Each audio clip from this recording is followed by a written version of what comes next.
السلام عليكم ورحمة الله وبركاته.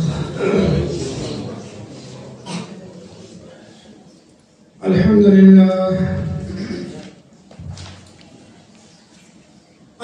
لله نحمده ونستعينه ونستغفره ونؤمن به ونتوكل عليه ونعوذ بالله من شرور أنفسنا ومن سيئات أعمالنا.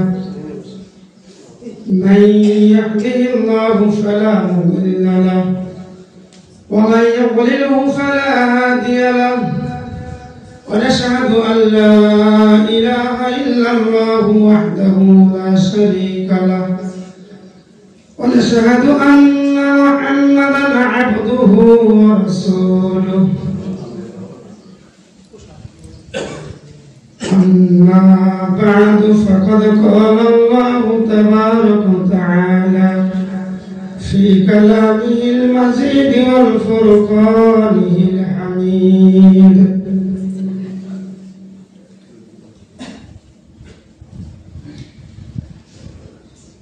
أعوذ بالله من الشيطان الرجيم.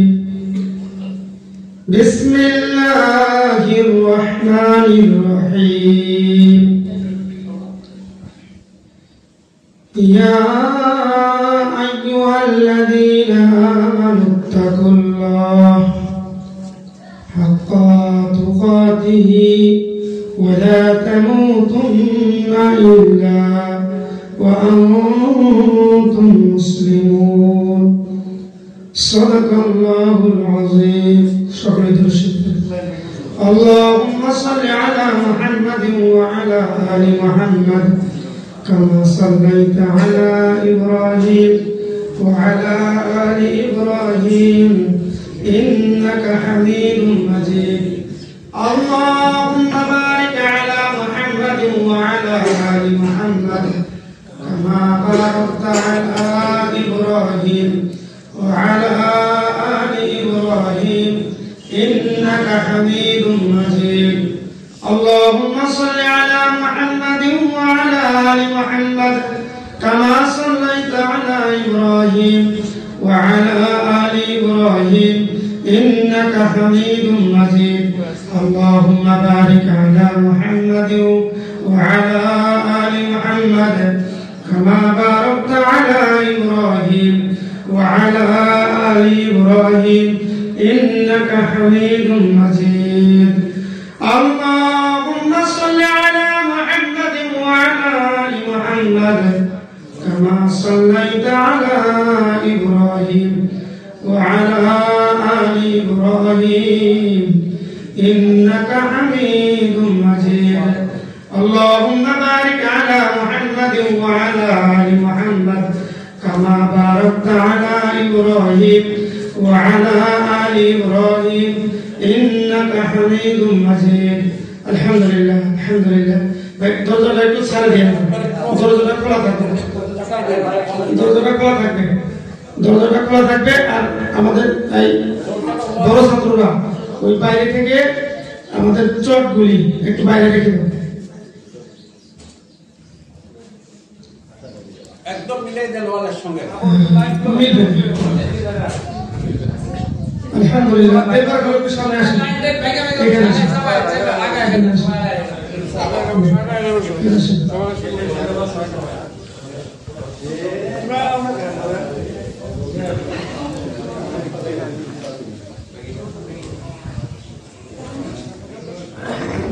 ভেঙে ভেঙে বসি আর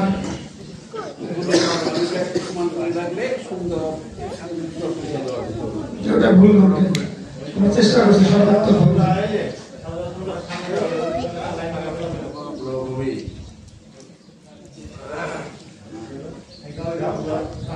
বসি। এই ছাত্ররা এক জায়গাটা দিবে, বড় ছাত্ররা ভিতরে চট থাকলে বাইরে যাবে। ওই যে কাপড়গুলা ওই ঘরে আছে, এইবারে আছে। কত বাবা যাবো, আপন যাবো তোমাদের ঘরে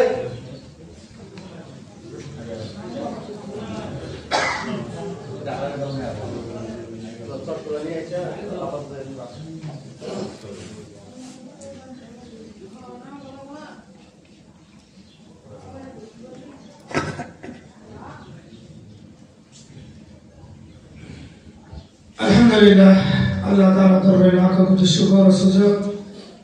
রব্বুল আলামিন দয়া করে মায়া করে ভালোবেসে জলদিয়ার ঘাট মসজিদ ফাতেমা, রব্বুল আলামিন গত 2 মাস ধরে মেহনতের বদলাতে আল্লাহ তাআলা আমাদেরকে এত সুন্দর এক পরিবেশের মধ্যে আজকের জুমার খুতবা উদ্বোধন করবার জন্য রব্বুল আলামিন আমাদের সকলকেই এসে বসে নতুন মসজিদের মধ্যে এসে বসে ওই আল্লাহ তাআলা রুবুবিয়তের কিছু কথা বলা এবং রাসূলের রিসালাতের কিছু কথা শোনা আল্লাহ তাআলা আমাদের বলবার এবং শুনবার সুযোগ দান করলেন। এজন্য সকলেই কালিমাতুশ শুকর আদায় করতে সকলে বলি একবার আলহামদুলিল্লাহ। সকলের কেমন লাগে বলেন তো?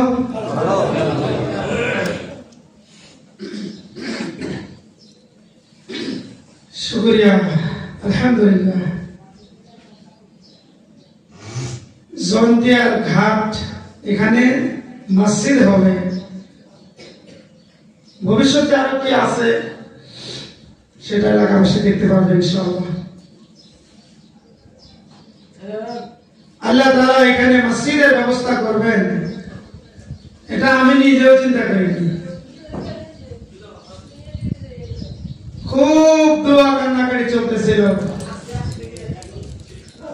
এই যা কিছু দেখেন তোলাবা সকলের চোখে পানি। আল্লাহ তাআলা সকলের চোখের পানির বদলতে আল্লাহ তাআলা এই কাজগুলি অনেকেই না জানা সত্ত্বেও খুব দ্রুত আল্লাহ করে ফেলতেছে।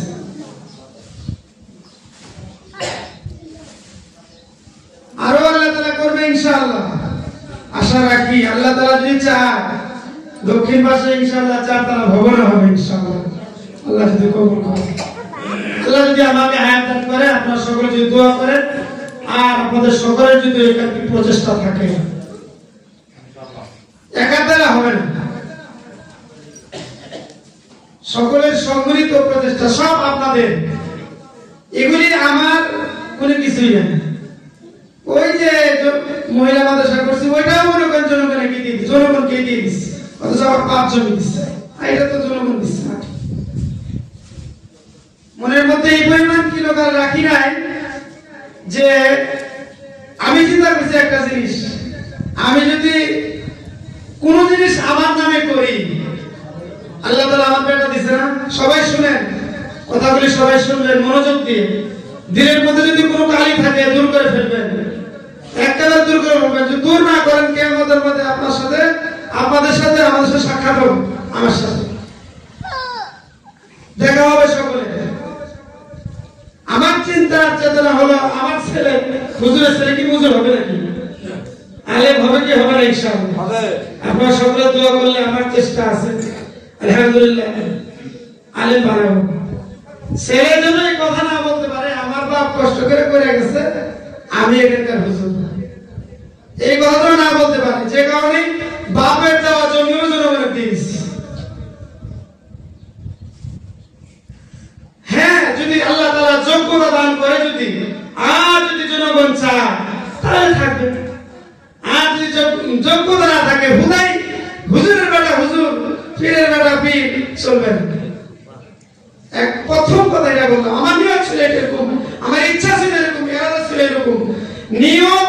আমি যখন প্রথম জন্তিয়ার ইমাম আছে, প্রথম জন্তিয়ার ঘাট মাদ্রাসা উদ্বোধনের চেষ্টা করি, ওই দিন আমি যখন সাইবাড়ি, ভীমপুর সাইবাড়ি বড় হুজুরের কাছে যাই, উনি বলছিল বাবা 3টা জিনিস ঠিক করবা, নিয়ত, ইখলাস, আমানতদারিতা। এই 3 জিনিস ঠিক করবা। যদি তোমার মাদ্রাসা জঙ্গলের মধ্যেও হয়, আল্লাহ তাআলা ওই জায়গার মধ্যে আল্লাহ তাআলা এরকম করে বাগান সাজায় দিবেন। আল্লাহ তাআলা ওই বাগান সাজানোর সেন্ট্রাম কেবল আসছে। কোন বাগান যে জন্তিয়ার ঘাটে হবে আল্লাহ ছাড়া কেউ জানে না। যারা আমরা এদিক সেদিক কেমন তেমন উল্টাপাল্টা কথা বলি, আল্লাহর রাস্তায় আমি মানুষ, কাজ করতে গেলে ভুল হবে, আমি ফেরেশতা না। এগুলি আপনাদের চোখে যদি কারো ধরা পড়ে মেহেরবানি করে আমাকে বলবেন, আমাকে বলার চেষ্টা করবেন। এগুলি বাইরে বলার জিনিস না। এমন কথা আসে অনেক সময়, এমন কথা না আসে যেন মনে করেন সব বন্ধ হয়ে যাবে। তার মানে সব বন্ধ কেন হবে? এই জন্য হবে আপনাদের দোয়া থাকবে না, দোয়া থাকবে না। আজকে আমার এতই খুশি লাগতেছে, এতগুলি মুসল্লি এলান এত বেশি করা হয়, এত মুসল্লি আসছে, আরো আসতেছে, আবার এত সুন্দর এক ঘর আল্লাহ তাআলা ব্যবস্থা করছেন। আবার বলি আলহামদুলিল্লাহ। এখানে অনেকে আছে, আমি কথা বলার আগে দিলটাকে পরিষ্কার করে নিলাম, নইলে তো কই হুজুরের কথা শুনবো না, বুঝলেন না? আল্লাহ পাকের কালামে হায়াত, কালামে পাক থেকে একটু হায়াত তেলাওয়াত করেছি। রব্বুল আলামিন বলেন, ইয়া আইয়ুহাল্লাযীনা আমানু তাকুল্লাহ হাক্কা তুকাতিহি ওয়া লা তামুতুন্না ইল্লা ওয়া আনতুম মুসলিমুন।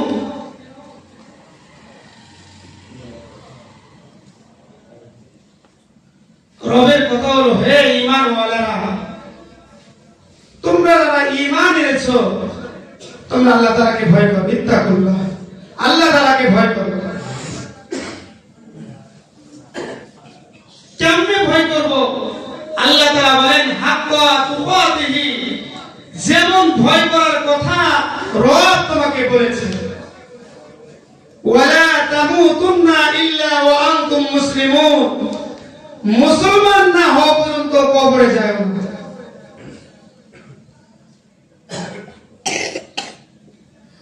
আল্লাহ প্রথম কিন্তু ঈমান ওয়ালাদেরকেই বললেন, ঈমান ওয়ালাকে যারা পড়েছে কালেমা লা ইলাহা ইল্লাল্লাহ, যারা কালেমা লা ইলাহা ইল্লাল্লাহ পড়ে যারা হলো ঈমান ওয়ালা। আবার ওই ঈমান ওয়ালাদেরকে বলতেছে আল্লাহকে ভয় করো। বলে কেমনে ভয় করব? বলছে যেভাবে তোমাকে ভয় করার কথা বলা হয়েছে। আবার আল্লাহ তাআলা বল হরফে আতে মানে বলতেছে আল্লাহ তাআলা যে মুসলমান না হওয়া পর্যন্ত কবরে যায় না। তিনটা কথা, দুইটা কথা কিন্তু এখানে আসলো। আমি ঈমানওয়ালা, আমাকে আবার আল্লাহকে ভয় করতে বলতেছে, আবার বলতেছে মুসলমান না হওয়া পর্যন্ত কবরে যায় না। তার মানে বোঝা যায় ঈমানওয়ালা এক দাম আর মুসলমানের এক দাম। ঈমানওয়ালার এক দাম, মুসলমানের এক দাম। ঈমানওয়ালার এক কাম, মুসলমানের আর এক কাম। এখন আসে ঈমান আনছি লা ইলাহা ইল্লাল্লাহ। আমি এটার জন্য কোন চেষ্টা মুজাহাদা করতে হয়েছে? চেষ্টা মুজাহাদা করতে হয়েছে? কোন রকম এর জড়াও তো পারি দিতে হয়েছে আপনাকে আমাকে? না, ঈমানওয়ালার ঘরে আল্লাহ তাআলা জন্মগ্রহণ করাইছেন, তাই আমি ঈমানওয়ালা। আর আল্লাহ যে বললো মুসলমান না হওয়া পর্যন্ত মরিয়েন না, আল্লাহ যে মরতে নিষেধ করলো, এটার অর্থ কি? বলছে ভাই, এটার অর্থ হলো ঈমান আনার পরে আপনার উপরে যে আল্লাহ তাআলা কিছু কাজ অপরিহার্য বিধান চালু করে দিয়েছেন, এই বিধান যদি আপনার উপরে থাকে, আপনি যদি পালন করেন, তাহলে আপনি মুসলমান, না হলে আপনি মুসলমান না।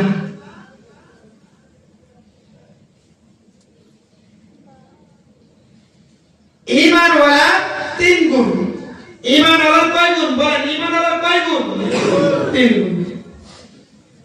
ঈমানওয়ালার প্রথম নাম্বার গুণ হলো তাসদীক বিল জিনান, অন্তরে বিশ্বাস করবে। দ্বিতীয় নাম্বার হলো,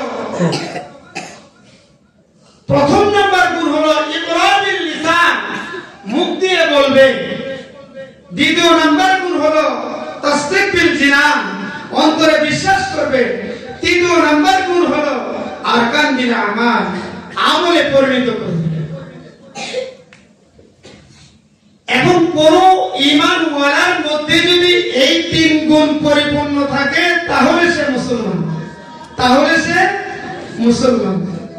আর এই তিন গুণের কোন এক গুণ যদি অপরিপূর্ণ থাকে, ঈমানওয়ালা কিন্তু মুসলমান না।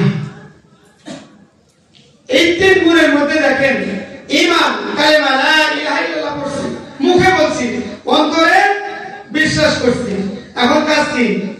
আমলে পরিণত করা, আমলে পরিণত করা। এখন আসুন আমলে পরিণত কিভাবে করি। একজন ঈমানওয়ালা ঈমানের কালিমা লা ইলাহা ইল্লাল্লাহ মুহাম্মাদুর রাসূলুল্লাহ বলার সঙ্গে সঙ্গে রব্বুল আলামিনের পক্ষ থেকে ঘোষণা হয়ে যায়,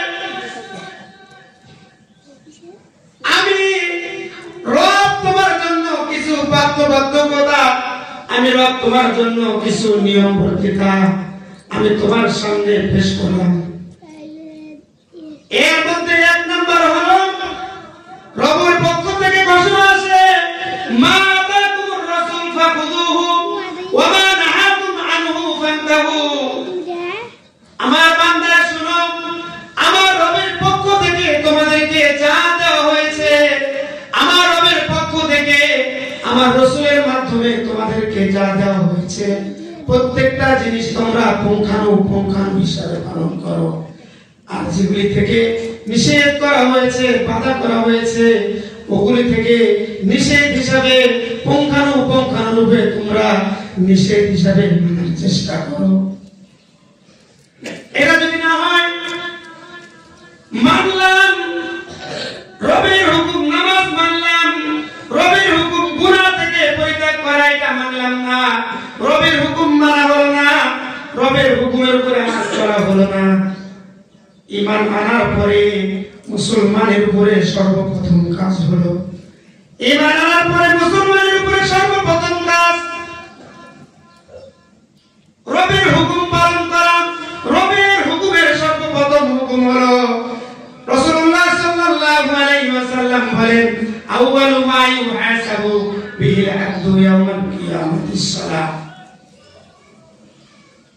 কিয়ামতের কঠিন মুসিবতের সময়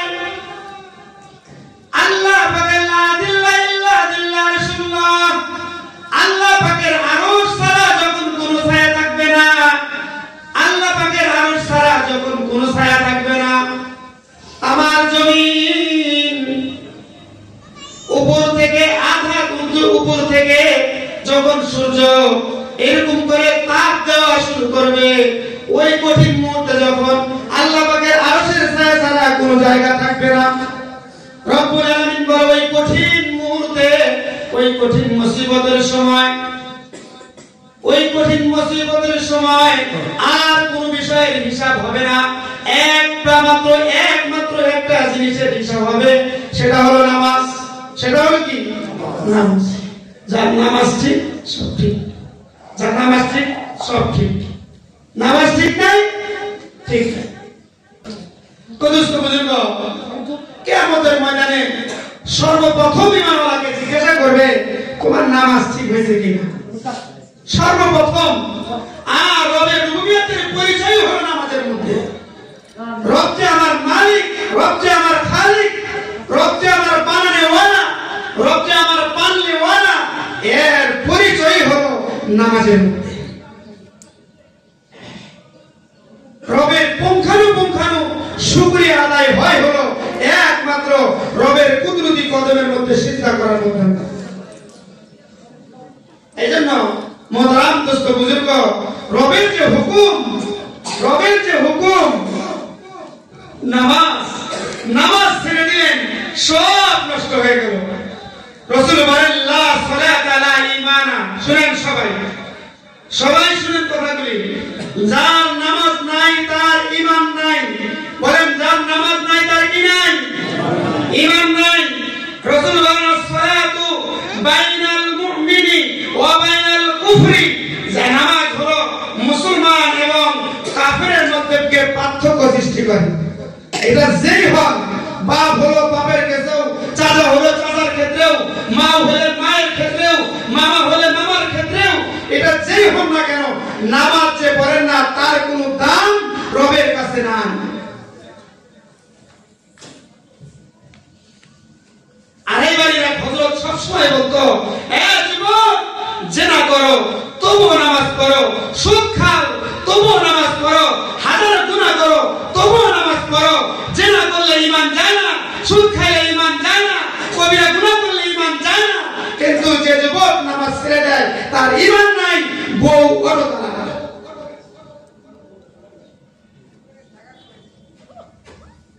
কেন? নামাজ পড়লেই যদি এত গুনাহ করলেও কি আল্লাহ মাফ করবে? বলে হ্যাঁ দুস্থ বুজুর্গ, রবের ঘোষণা আছে ইন্নাস সালাতা তানহা আনিল ফাহশাই ওয়াল মুনকার। নামাজ পড়তে পড়তে পড়তে পড়তে রব এমন একটা পর্যায়ে চলে আসবে যখন আপনার রব আপনাকে বলবে তোর এই কাজগুলি আর তোর দ্বারা করানো যাবে না। রব ঘাড় ধরে ধরে ওই সকল গুনাহ থেকে আল্লাহ তাআলা আপনাকে আমাকে ফিরাই দিবেন। সুবহানাল্লাহ।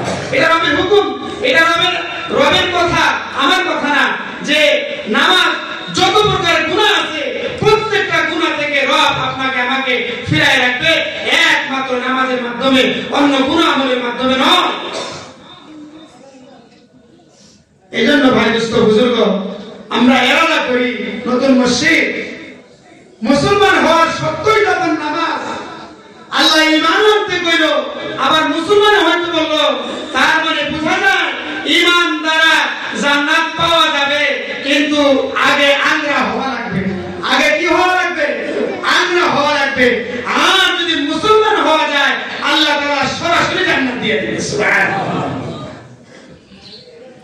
তাহলে বলছিলাম ইকরার বিল লিসান, তাসদীক বিল জিনান, আরকান বিল আমাল। আপনি মুখে স্বীকার করছেন, অন্তরে বিশ্বাস করছেন, আমল করলেন না, এটা হবে? হবে? আপনি আপনার দুটো চোখ আছে, আপনি যদি চোখ যদি না থাকে, হাত আছে, হাত যদি না থাকে, আচ্ছা আপনার ভালো মানুষ কেউ বলবে? এটা কি ভালো মানুষ বলবে? কেউ অন্ধ মানুষ আবার বলবে কি নুলা মানুষ, একবার বলবো অন্ধ নুলা। ওইটা সমাজে ওনার কাছে কি নাই, কোনো দাম নাই। অন্ধর দাম সমাজে মানুষ দেয়, নুলার দাম সমাজে মানুষ দেয়, ওটা ফকির হিসেবে দাম দেয়। কিন্তু আপনি যখন সুস্থ সবলী, আপনার চোখের জায়গায় চোখ, আপনার হাতের জায়গায় হাত, আপনার অঙ্গ প্রত্যঙ্গগুলি রব্বুল আলামিন ফি আহসানি তাকবীর দ্বারা সাজাইছেন, তখন আপনাকে সমাজের মানুষ অবমূল্যায়ন করে না, বরং মূল্যায়ন করে। এজন্য দোস্ত বুজুর্গ, ঠিক তেমনই একটা কথা আপনি মুখ দিয়ে স্বীকার করলেন, অন্তরে বিশ্বাস করলেন, এ তো আল্লাহ তাআলা আপনাকে maaf করবে, আল্লাহর ওয়াদা আছে। মান ক্বালা লা ইলাহা ইল্লাল্লাহ, মান ক্বালা লা ইলাহা ইল্লাল্লাহ হাক্কা ফাদাখালাল জান্নাহ। এখানে হাদিসের মধ্যে রাসূল বলেন হাক্কা শব্দটা লাগাইছে, কালেমা পড়লে জান্নাত হবে না, কালেমা পড়লে, কালেমা অনুযায়ী যদি আমল করতে পারে তাহলে সে জান্নাতি। কালেমা পড়লো কিন্তু কাজ হলো তার মুনাফিকদের, কাজ হলো তার কাফের বেঈমানদের সঙ্গে সম্পর্ক, অত সহজ না জান্নাত, অত সহজ না। এইজন্য মোহতারাম ভাই ও দোস্ত বুজুর্গ, আমরা ঈমান আনছি, এখন আমাদের কাজ হলো আরকান বিল আমাল। আরকান বিল আমাল রবের পক্ষ থেকে যতগুলি ঘোষণা আছে, রব বলছে 5 ওয়াক্ত নামাজ পড়তে হবে, আমি 5 ওয়াক্ত নামাজ পড়ব। রব বলছে হালাল খেতে হবে, আমি হালাল খাবো। রব বলছে বিবিকে পর্দা করাই দেবে, পর্দা করব। রব বলছে আমি ব্যবসা করব, রাসূলের সুন্নাত তরিকায় আমি ওটা করব। আল্লাহ এক কথায় আমার 24 ঘন্টার জিন্দেগি আল্লাহ পাকের হুকুম, রাসূলুল্লাহ সাল্লাল্লাহু আলাইহি ওয়াসাল্লামের সুন্নাত তরিকা চালাবো। পারবো না ইনশাআল্লাহ? ইনশাআল্লাহ। তাহলে মুসলমান, নইলে তো অটোমেটিক ঘোষণা মুসলমান না, অটোমেটিক ঘোষণা। এটা আমার কথা না, রবের কথা। নামাজ ছেড়ে দিলেন, হাজার তুমি বলে দেন, নামাজ ছেড়ে দিলেন দাঁড়িয়ে করে 14 লম্বা হোক, নামাজ ছেড়ে দিলেন পাগড়ি একটা 20 লম্বা হোক, আপনার ওই পাগড়ির দাম নাই, আপনার ওই দাড়ির দাম নাই, আপনার ওই টুপির দাম নাই, আপনার ওই জুব্বার দাম নাই, যদি আপনার নামাজ ঠিক না হয়। কত গুরুত্ব নামাজের, কেমন গুরুত্ব, কেমনে বোঝাইলে বুঝবেন? রাসূল দুনিয়া থেকে চলে যাবেন, আম্মা জানা সিদ্দিকা রাদিয়াল্লাহু তাআলা আনহার মাথায় উরুর মধ্যে মাথা, রাসূল বলেন আয়েশা দেখো না একটু, আমার মাথাটা একটু এরকম করে দাও না। বলে কেমন করে দেব? বলে এভাবে দাও না। বলে পশ্চিম দিকে একটু মুখ করে দাও না, আমি একটু দেখি। বলে কি দেখবেন? বলে আমি তো দুনিয়া থেকে চলে যাব, দেখি না আমার উম্মতেরা নামাজ কায়েম করলো কি না করলো। সুবহানাল্লাহ, মুখে আসে না? কত গুরুত্ব। রাসূলুল্লাহ সাল্লাল্লাহু আলাইহি ওয়াসাল্লাম উকি মারে দেখলেন এরকম করে হযরত আবু বকর রাদিয়াল্লাহু তাআলা ইমামতিতে নামাজ হয়ে গেল, রাসূল সন্তুষ্ট হয়ে গেলেন। এগুলো তো হয়ে গেল দোস্ত বুজুর্গ, এগুলো তো হয়েছে। রাসূলুল্লাহ সাল্লাল্লাহু আলাইহি ওয়াসাল্লাম অসুস্থ, 3 দিন যাবত অসুস্থ, মসজিদে যাওয়া ছাড়ে না, শেষ দিন হযরত আলী রাদিয়াল্লাহু তাআলা ডেকে বলে, আলী আরেকজনকে ডাকো না, আমাকে একটু মসজিদের দিকে নিয়ে যাও। আল্লাহ, দুই সাহাবীর ঘাড়ের মধ্যে হাত রাখা হাদিসের মধ্যে লিখেন মুহাদ্দিসগণ বলেন রাসূল যাইতেছেন, দুই সাহাবীর কাঁধের উপরে এরকম করে হাত, রাসূলের পা দুইটা এরকম ছেঁচড়ে যাইতেছে। তবুও নামাজ ছেড়ে দেয় নাই ভাই, দুস্থ বুজুর্গ তবুও নামাজ ছেড়ে দেয় নাই। আর ওই রাসূলের উম্মত দাবি করি, নামাজ ছেড়ে দিয়ে ঘরে ঘুমাই, কি করে উম্মত দাবি করি? আমার তো মনে হয় প্রত্যেক বৃহস্পতিবার, প্রত্যেক সোমবার উম্মতে মুহাম্মাদীর প্রত্যেকটা আমল রাসূলের কাছে পেশ করা হয়। আর রাসূল মনে হয় যখন আমার আপনার আমল দেখে, রাসূল মনে হয় মুখটা ঘুরায় নেয়, রাসূল মনে হয় চোখের পানি ছেড়ে দেয়। হায় আমার উম্মতকে কি করে রাখে আসলাম, হায় আমার উম্মতের কি কাজ ছিল, আমার উম্মত কি করতেছে, আর কোন মুখ দিয়ে রাসূলের সামনে দাঁড়াবো, রাসূলের কাছে সুপারিশ দাবি করব, কি উপায় হবে? দেখেন আমি নাম ধরে ধরে, বাপের নাম ধরে ধরে, এই জন্য ছেলের নামের সাথে ইবনে দিয়া বাপের নাম রাখা সুন্নাত, বাপের নাম রাখা সুন্নাত। কিয়ামতের মধ্যে আল্লাহ তাআলা বাপের নাম ধরে ধরে রাখবেন। উমরের বেটা ইবনে আব্দুল্লাহ ইবনে উমর, আব্দুল্লাহ হলো উমরের বেটার নাম, উমর হলো উমর তার বাপের নাম, এরকম বাপের নাম আছে। আমাদের স্বামীর নাম দেন, মায়ের মা বিয়ের সময় ওই নামের শেষে মহিলারা কি করে স্বামীর নাম দেয়। হ্যাঁ, আবার যে মহিলা যে বাসায় যায় ওই বাড়ি যদি প্রভাবশালী হয় তারা কি করে ওই স্বামীর নামে এটা করে ফেলে না, বাপের নাম পরিচয়। এটা রাসূলের সুন্নাহ। কি উপায় হবে? রাসূল যদি আমার দিকে না তাকায়, রাসূল যদি আমার দিকে না তাকায়, আমার দিকে এরকম করে না তাকায়, কি উপায় হবে কিয়ামতের ময়দানে? কে আমাকে আপনাকে সুপারিশ করবে? দুস্থ বুজুর্গ কি হবে বুঝাইলে বুঝবেন? রাসূল যদি আমার দিকে না তাকায়, আমার কোনো উপায় নাই, আমার কোনো উপায় নাই। বলে কেন উপায় নাই? বলে এজন্য তো উপায় নাই, আল্লাহ তাআলা সূরা আবার শেষের দিকে বলছেন, ইয়াউমা ইয়াকুমুর রূহু ওয়াল মালায়েকা সাফফান লা ইয়াতাকাল্লামুনা ইল্লা মান আযিন। সেদিন তো এমন হবে, কোন পীরের বাবার ক্ষমতা নাই, কোন পীরের বাবার ক্ষমতা নাই, কোন মুরিদের বাবার ক্ষমতা নাই। নবীদের কথা এখানে বলা হয় নাই। রাসূল বলেন ইয়াউমা ইয়াকুমুর, আল্লাহ তাআলা বলেন ইয়াউমা ইয়াকুমুর রূহু ওয়াল মালায়েকা, সেই দিন সারিবদ্ধভাবে সমস্ত ফেরেশতারা দাঁড়িয়ে যাবে। ইয়াউমা ইয়াকুমুর রূহু ওয়াল মালায়েকা সাফফান লা ইয়াতাকাল্লামুন, এবং সারিবদ্ধভাবে দাঁড়াবে, কেউ একটা কথা বলবে না, ইল্লা মান আযিন, আল্লাহ তাআলা যাকে আদেশ করবে, আল্লাহর আদেশ পাওয়ার সাথ পরে যাকে আল্লাহ তাআলা সুপারিশ করার অধিকার দিবে, আল্লাহ তাআলা যাকে সুপারিশ করার এরকম জন্য নিযুক্ত করবে, সেই সুপারিশ করতে পারবে, তাছাড়া কারো ক্ষমতা নাই। তাহলে কোন আশায় বসে আছি দুস্থ বুজুর্গ, আমার পীর আমাকে জান্নাতে নিয়ে যাবে? কোন আশায় বসে আছি আমার বেটা আলেম, আমার বেটা আমাকে জান্নাতে নিয়ে যাবে? হ্যাঁ, হাদিসের মধ্যে আসছে হাফেজ সাহেব, একজন হাফেজ যদি দিনের উপরে চলতে পারে, রাসূল বলেন 10 জনকে জাহান্নাম তাদের উপর ওয়াজিব হয়ে গেছে, তাদেরকে টেনে টেনে নিয়ে যাবে জান্নাতে। একজন আলেম এরকম করে 70 জনকে নিয়ে যাবে। বলা হয়েছে, হ্যাঁ, ইমাম গাযযালী রাহমাতুল্লাহ আলাইহি বলেন কত 70,000 মানুষকে যে একজন আলেম জান্নাতে নিয়ে যাবে সেটা আল্লাহই ভালো জানেন। তো এইটা তো ফাদাইল বলা হয়েছে, কিন্তু ভাই যার যার আমল তাকেই তো করতে হবে। আপনি নামাজ পড়লেন না, আপনি মুসলমান হলেন না, সুপারিশ তো তার জন্য হবে যে নাকি ওভারটাইম তো সেই পাবে যে নাকি 9টার সময় কাজ পাস করছে, মূল ডিউটিটা ঠিক আছে। এই সুপারিশ হলো ওভারটাইম, মূল ডিউটিটা ঠিক থাকবে, ওভারটাইম এমনি অটোমেটিক্যালি আসবে। মূল ডিউটি নাই, আপনি ওভারটাইম যাবেন হবে না। ছেলে মেয়ে এগুলিকে দিনদার হিসেবে ঘোষণা করা, এগুলো ওভারটাইম। আপনার মূল ঠিক রাখতে হবে। এই জন্য দুস্থ বুজুর্গ হাতে ধরে বলি, পায়ে ধরে বলি, আমরা এরাদা করে বসে ইনশাআল্লাহ ওদিনে যত নামাজ ছেড়ে দিছি, ওদিনে যত দাড়ি কামাইছি, ইনশাআল্লাহ নিয়ত করব রাসূল যেন আমার উপরে রাগ না হয়, আল্লাহ যেন আমার উপরে অসন্তুষ্ট না হয়।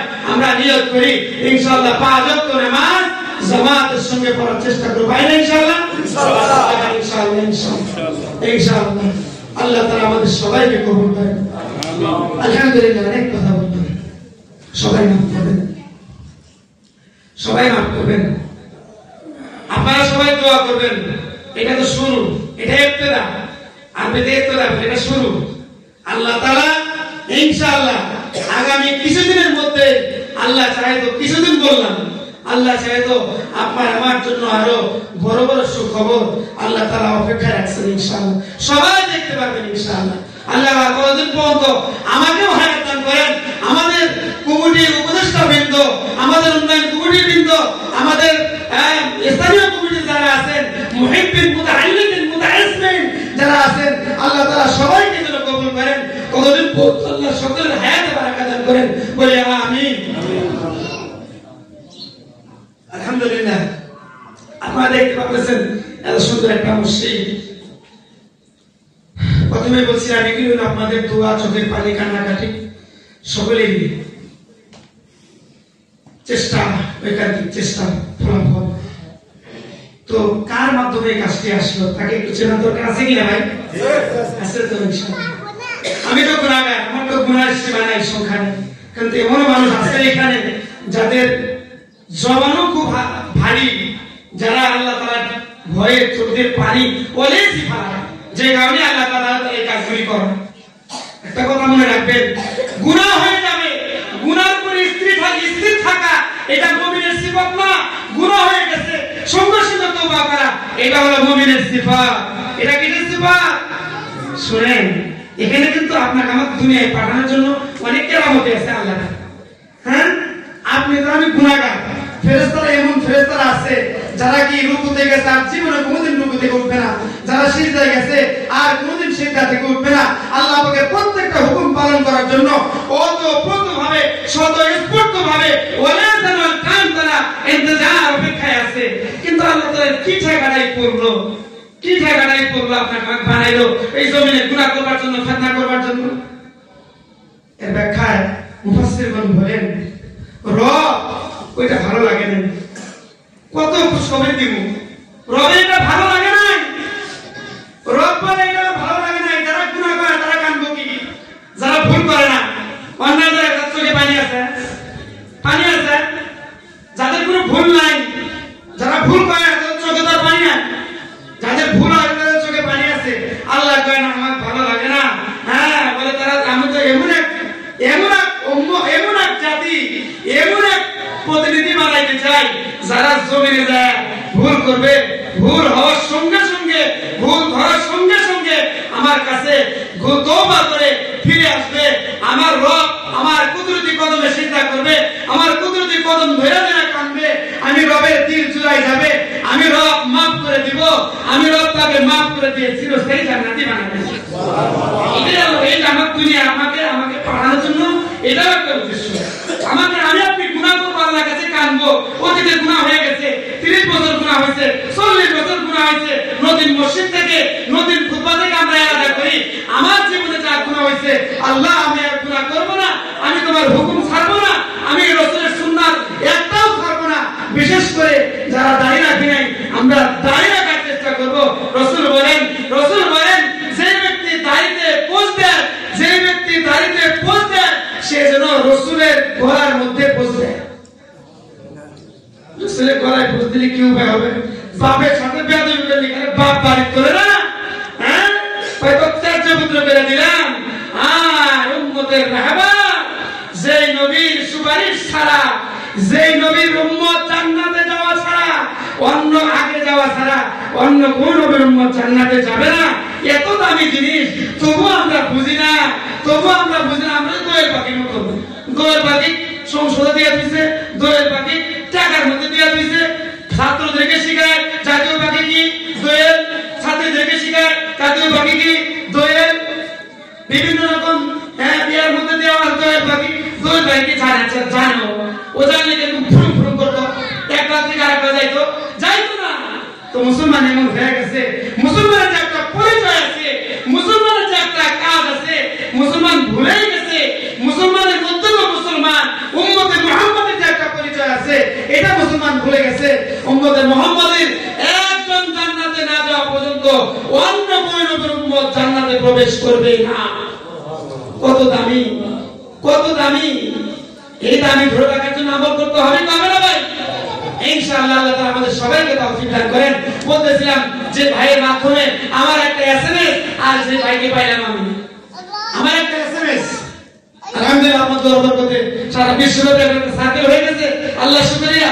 হ্যাঁ, গতকালকে মরক্কো থেকে বলতেই হয়, মরক্কো থেকে ওনারা একজন নক দিছে আমাকে, ওনারা মরক্কো সফর করার জন্য এবং উমরা করার জন্য বলতেছে আমাকে। তো বললাম যে আমি তো ভাই আপনাকে চিনি না এখন পর্যন্ত, আগে চিনি।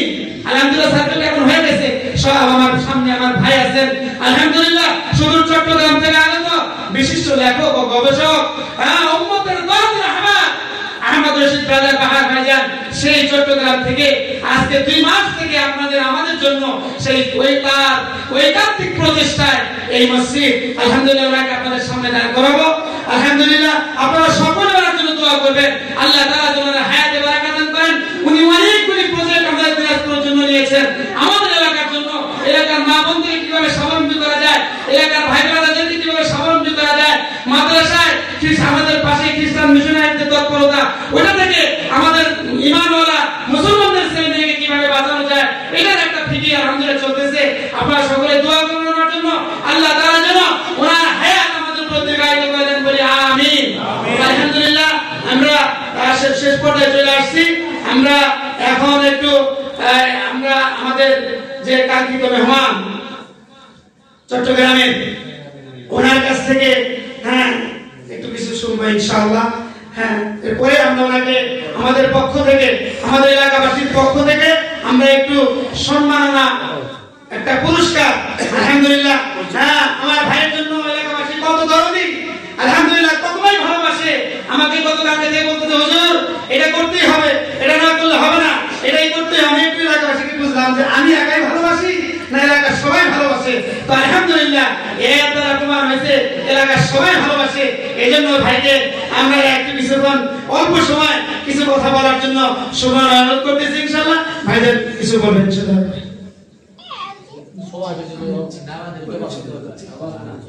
ভাই আজকে বলছি, আজকে আমাদের আর বলছি না, আজকে আমাদের প্রথম জুমার খুতবা, কথা বলে তো হবে না, আমাদের সব পেয়ে চলে যাবে, শেষ।